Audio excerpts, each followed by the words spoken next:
It's for 1 Eh, quarter. ginamit nyo nga eh. Sa liquidation ninyo.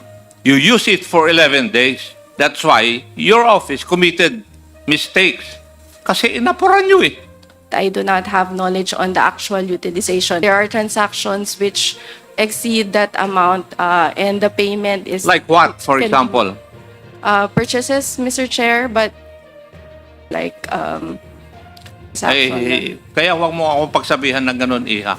Yes, When Mr. you Chair. say something, hihinga kita ng ebidensya. Wala kang may pakita sa akin eh. Walang attachment of proof of identity, no? Yung supposed recipients nito ay buhay or totoong tao. Kung meron pa ho talagang taong nagngangalang Mary Grace Piatos, now we could not find out whether this Mary Grace Piatos is indeed a person or alive. May mga acknowledgement receipts, Mr. Chair, na pare-pareho yung pangalan. On the left side, with black ink, that's from the OVP. On the other side is from DEpEd. So I think, Mr. Chair, this is something that we should look into. The reason why, ito po yung pinag-uusapan natin dito. Gusto kong tanungin, how many times did they send us an excuse letter citing a travel authority? Kasi parang na-abuse na po ito. I think parang hindi na sila natitinag sa contempt order eh. Dahil ayaw lang nila sumagot sa committee na ito, ay gagamitin lang nila yung convenient reason na nagkakaroon sila ng travel order. You know that it is prohibited, generally prohibited, to issue travel orders that are open-ended. What particular places are you speaking of? That is the matter, Your Honor, that was discussed earlier. I would have to ask and check So which therefore, areas. you cannot use this example as a particular case because you yourself have no specific information as to what these various places are. That's totally unacceptable because I used to work as a chief executive in a local government unit. I know how it works. So don't tell me the process. What I'm asking you, ito ba ay practice sa Office of the Vice President na recklessly nag-i-issue kayo ng travel authority? No, Mr. Chair. Ba't nyo ginagawa? O hindi naman pala. Mr. Chair, it's not common, Mr. Chair. This is the first time I... So that's irregular. That is not usual, Mr. Chair. Ang problema nyo kasi ngayon, nilalabas nyo na walang specific area. Ma'am, talagang tinatago nyo. Alam mo bakit? Kasi supposedly after the travel, if she goes back to your office, may certificate of appearance. And that certificate of appearance dapat coincide or inconsistent with the travel authority. I'm actually just concerned about the SDOs, si Fajarda and Acosta. They are on official travel, Where? What city po? What town? but the travel order only indicated various areas. Various. Nandali lang. Sorry, natawa ako dun. Various areas of what po? The Philippines, this planet, or the universe? You don't know where these persons are? I have no personal knowledge, Your Honor. At Attorney Lopez, you're the chief of staff. Your Honor, as mentioned early on, we do have a rollout of... Kaya nga, but I'm sure, But meron the naman tong assignments. Ikaw, doon ka. Ikaw, dito ka. Di imposible naman na all over lang sila, di ba? For who among the officers of the OVP would have an idea as to their exact whereabouts? None?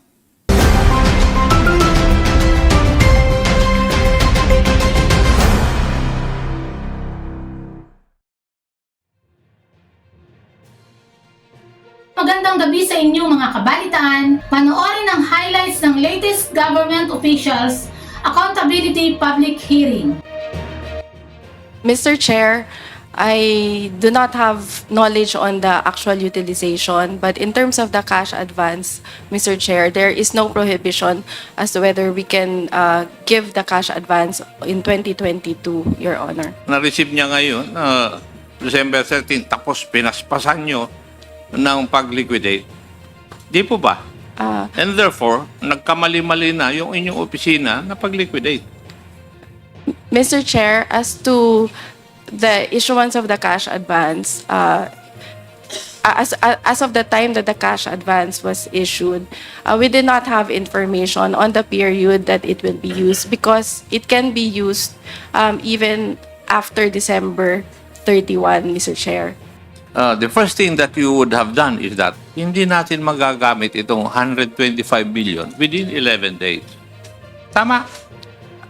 Mr. Chair, there is no requirement under the joint circular to use it within the 11-day period because it's for one Eh, quarter. ginamit nyo nga eh. Sa liquidation ninyo. You use it for 11 days. That's why your office committed mistakes in the liquidation. Kasi inapuran nyo eh. When in fact, pwede naman yung i-obligate yun at saka nyo na lang i-liquidate. Di po ba? Again, Mr. Chair, I would like to state for the record that I do not have knowledge on the actual utilization and disbursement from the confidential fund cash advance. I'm amazed kasi kayo in charge ng finance sa office ng OVP, you do not know this. Sabihin nyo sa akin, normal ba yun? Na 125 million gamitin mo in 11 days? As a finance officer. Mr. Chair, for the 125 million, I do not have personal knowledge, but Hindi. Ang tanong ko po, sagutin ninyo. Sa tingin po ninyo, being with finance, normal ba na gamitin yung 125 million in 11 days? Mr. Chair, that would Yes or no? depend, Mr. Chair, on the nature of the transactions, Mr. Chair. Are you So, trying to tell me that you could come up with transactions within 11 days, 5 of which are holidays? Mr. Chair, Pakisagot lang po. Mr. Chair, in the government, there are transactions which exceed that amount, and the payment is Like what, for can- example? purchases, Mr. Chair, but there may be purchases, Mr. Chair, that exceed that amount, or payment for other transactions, Mr. Chair, like In the office of the OVP, anong transaction na ganun? in the OVP, Your Honor, wala po kaming ganun transaction. Kaya huwag mo akong pagsabihan ng ganun, Iha. Kasi, you're coming up with stories or events na wala kang ebidensya. You're a lawyer, right? Yes, And Mr. you Chair. say something, hihingan kita ng ebidensya. Wala kang may pakita sa akin eh. 3/4 of 37.5 million each. One time din ba na winidraw ito?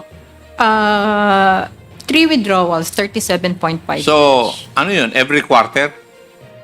I will check our records, sir. Yung buong kabuuan po ng confidential funds ng Office of the Vice President, totaling 500 million pesos, as well as the confidential funds of the Department of Education, totaling 112.5 million. These amounts were liquidated, Mr. Chair, solely through the acknowledgement receipts, totaling with a grand total of 612.5 million of these public funds utilized, na ginamit na ang binigay lang sa COA as a justification for the utilization of these confidential funds ay yung acknowledgement receipts, roughly 4,500, 2,670 from the Office of the Vice President submitted acknowledgement receipts, and 1,820 with no invoices, zero official receipts, no? Lahat po ito acknowledgement receipts na walang attachment of proof of identity, no? Or the existence man lang ng yung supposed recipients nito ay buhay or totoong tao. Isa po yan sa mga acknowledgement receipt na naisumite sa Commission on COA, Commission on Audit, na alam naman po natin na yung pangalan na Mary Grace ay isang restaurant, yung Piatos ay isang chichirya. No, if you ask me, medyo questionable kung meron pa ho talagang taong nagngangalang Mary Grace Piatos. Now, we could not find out whether this Mary Grace Piatos is indeed a person or alive. We are willing to provide 1 million pesos as a reward for anybody who can point to us whether this Mary Grace Piatos is indeed a person and if she is really around alive, no, Mr. Chair. Ang nakita po nating questionable, nakikita din po natin na may mga acknowledgement receipts, Mr. Chair, na pare-pareho yung pangalan, na magkakaiba yung date, na magkakaiba yung kanilang pirma, Mr. Chair. Ito po yung acknowledgement receipt, galing po yan sa Office of the Vice President, yung set po na sinubmit. It's, I think, Kokoy Villamin po. Yeah, Kokoy Villamin received on, ano ba yan, 9, no? September 7, 2020. On the left side, with black ink, that's from the OVP. On the other side is from DEpEd. Hindi ho kapanipaniwala ako, ordinaryo po ako na tao. I'm not an auditor, but as you can see it, pareho po yung pangalan nila, Kokoy Villamin, yung acknowledgement receipt from the Office of the Vice President, and at the same time, from the DEpEd, the same audit office. Masasabi niyo po ba yan na isang person yan? Pwede po, Mr. Chair. Pwede? Pwede po. Pwedeng isang person, no? Is it just a coincidence that the same two offices heading by the same person submitting to you the same acknowledgement receipts can encounter two persons? How unlikely would that be? Two persons with the same name, bearing the same spelling, same last name, with the same first name. Posible pa po yan? So I think, Mr. Chair, this is something that we should look into. The reason why I'm pointing this out, Mr. Chair, and for the public's information, ito po yung pinag-uusapan natin dito. I'd like to ask Attorney Sanchez, ma'am, how many times can an employer, for example, a staff, request for a travel authority? May limit pa po sa inyo? Ilang beses po yan?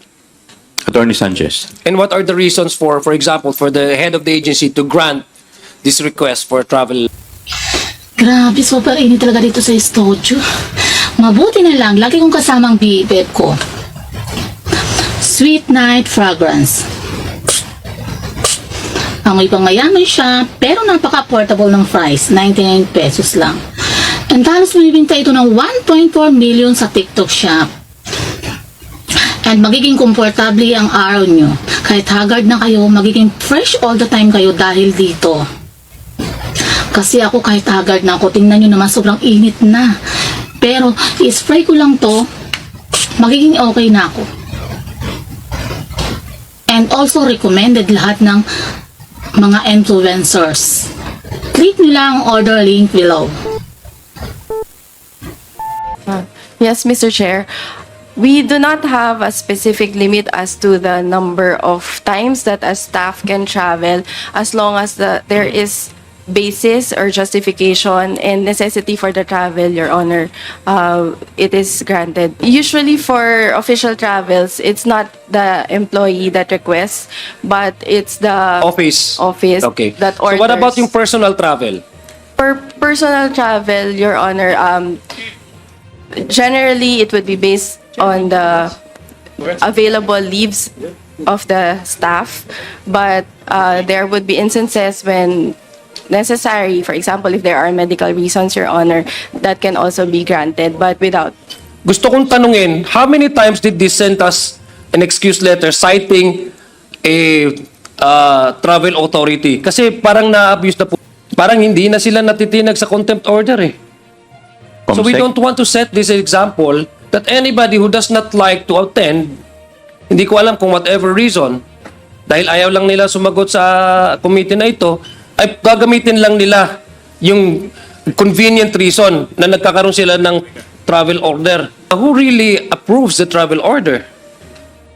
And then it's obviously, Mr. Chair, that there's a deliberate attempt to really frustrate the proceedings and for this committee to really find out Kahapon lang po ako pumasok officially sa opisina namin. I have not seen at all ASEC Lemuel Ortonio, and I understand that he is on official travel. I find it unjustifiable yung reason po niya because this is not the first time na absent po siya. This is the 6th committee hearing and yet from the outset, hindi naman po siya uma-attend. They refused to participate. Lahat naman po buong Pilipinas nakakaalam na hinahanap na po siya dito sa ating committee hearing at unfortunately hanggang ngayon lahat po sila, yung 4 po, hindi pa rin po dumarating. As city administrator, I'm sure travel authorities would come and go your desk. For certain officials only, Your Honor. Yes. So, but they would come your desk. Ikaw ang pumipirma, ikaw ang signatory, ikaw may authority. That is... As an attorney and as a city administrator, you know that as a city administrator, you know that it is prohibited, generally prohibited, to issue travel orders that are open-ended, meaning no specific place, purpose, and time. What particular places are you speaking of? That is the matter, Your Honor, that was discussed earlier. I would have to ask and check So which therefore, areas. you cannot use this example as a particular case because you yourself have no specific information as to what these various places are. Am I correct, Attorney Lopez?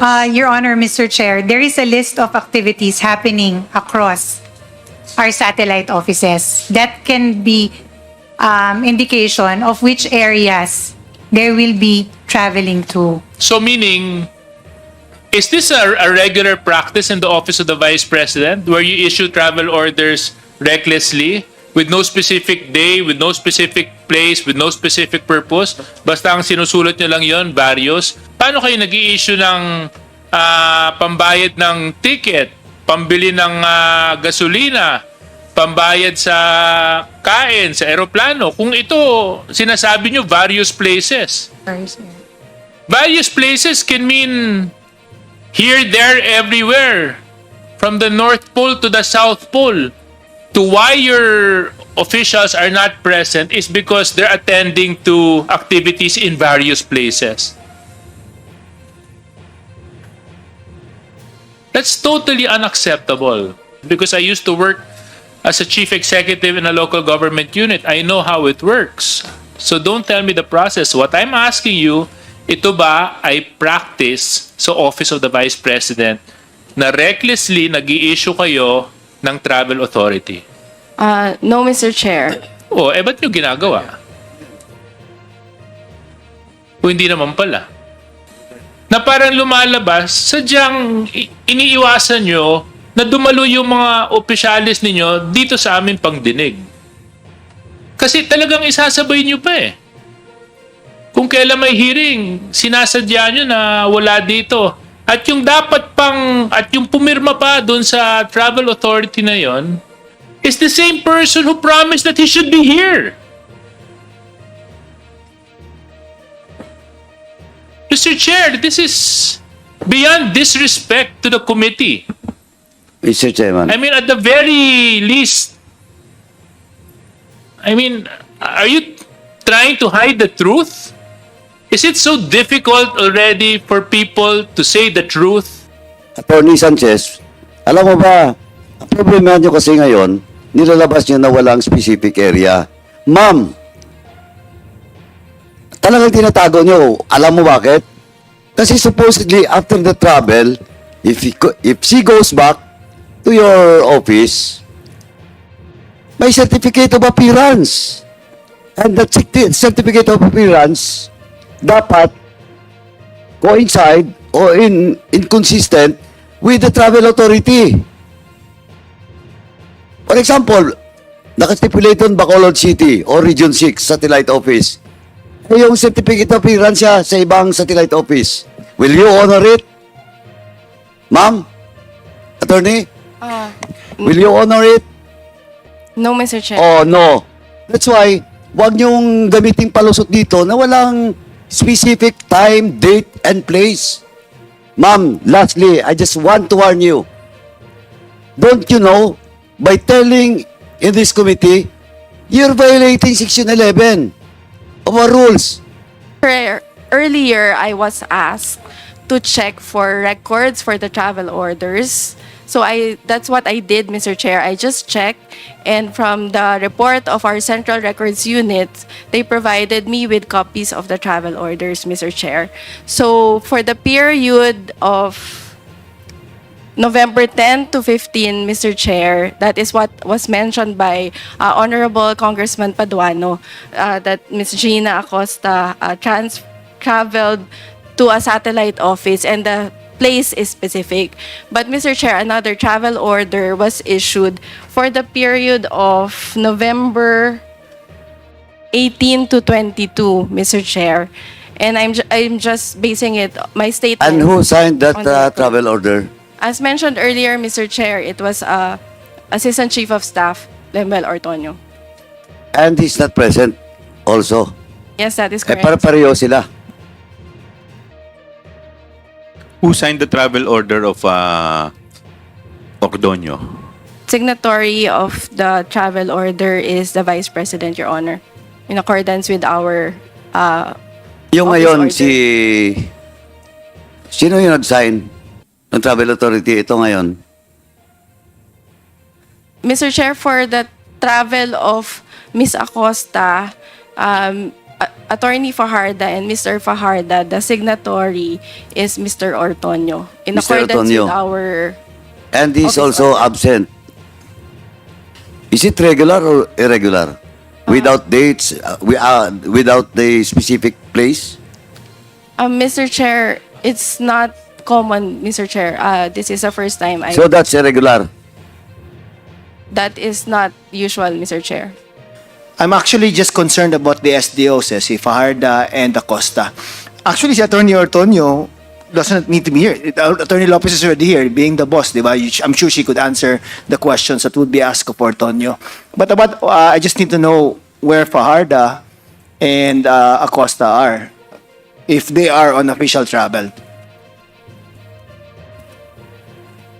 Mr. Chair, I checked with the Central Records Unit of the Office of the Vice President. They are on official travel, Where? What city po? What town? but the travel order only indicated various areas. Various. Nandali lang. Sorry, natawa ako dun. Various areas of what po? The Philippines, this planet, or the universe? Parang labo naman ng... You don't know where these persons are? I have no personal knowledge, Your Honor. At Attorney Lopez, you're the Chief of Staff. Wala ba tayong idea man lang, Luzon, Visayas, or Mindanao ba ang activity or... Your Honor, as mentioned early on, we do have a rollout of...